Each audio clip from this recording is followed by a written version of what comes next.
किसी भी देश की अर्थव्यवस्था के सर्वांगीण विकास के लिए बड़ी मात्रा में निवेश की आवश्यकता होती है, किंतु किसी भी देश के पास इतने संसाधन उपलब्ध नहीं होते हैं कि वह इतनी मात्रा में निवेश कर सके। इसको देखते हुए कोई भी देश अधिक से अधिक विदेशी निवेश प्राप्त करने का प्रयास करता है। जब विदेशी उद्यम या उद्यमी लाभ तथा उत्पादन से प्रेरित होकर वित्तीय परिस्थितियों को किसी राष्ट्र में व्यय करते हैं तो उसे संबंधित राष्ट्र के संदर्भ में विदेशी निवेश कहा जाता है।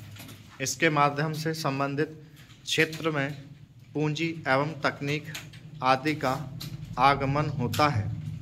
इसके अतिरिक्त विदेशी निवेश से सरकार को अतिरिक्त स्वराज्य की प्राप्ति होती है।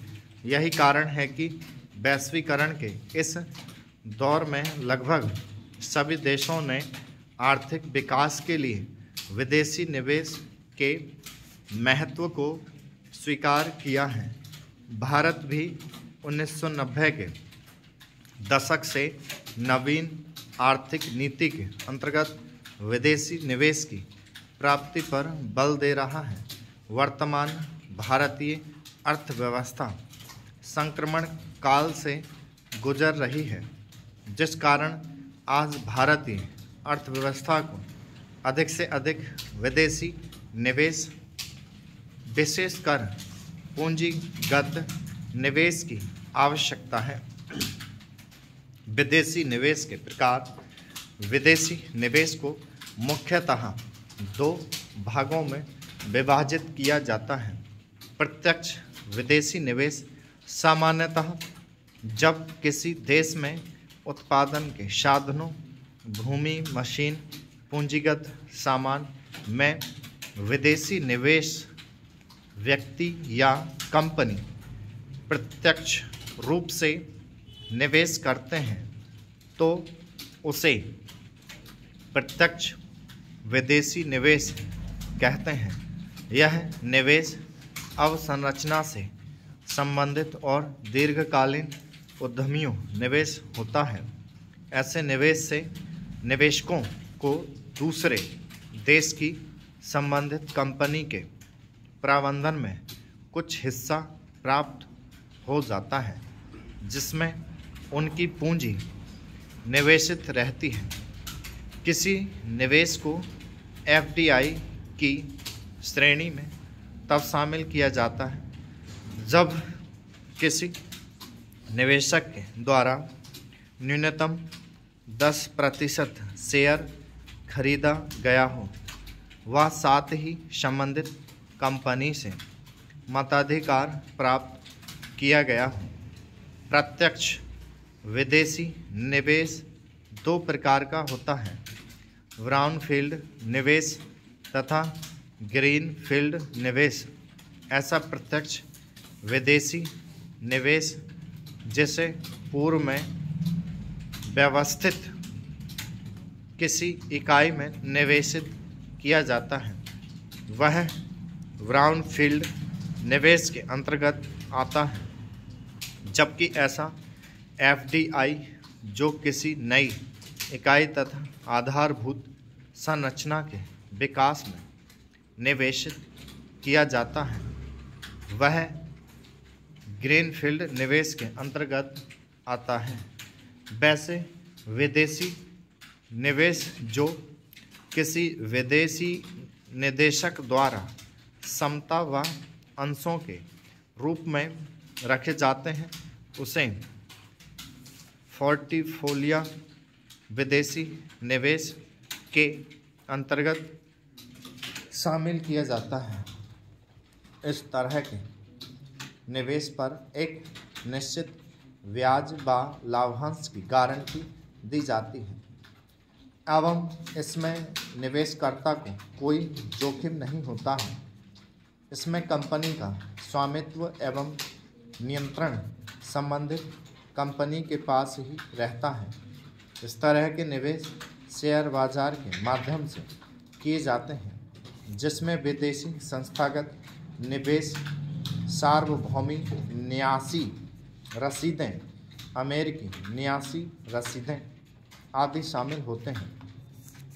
विदेशी संस्थागत निवेश शेयर व फंडों के माध्यम से होता है।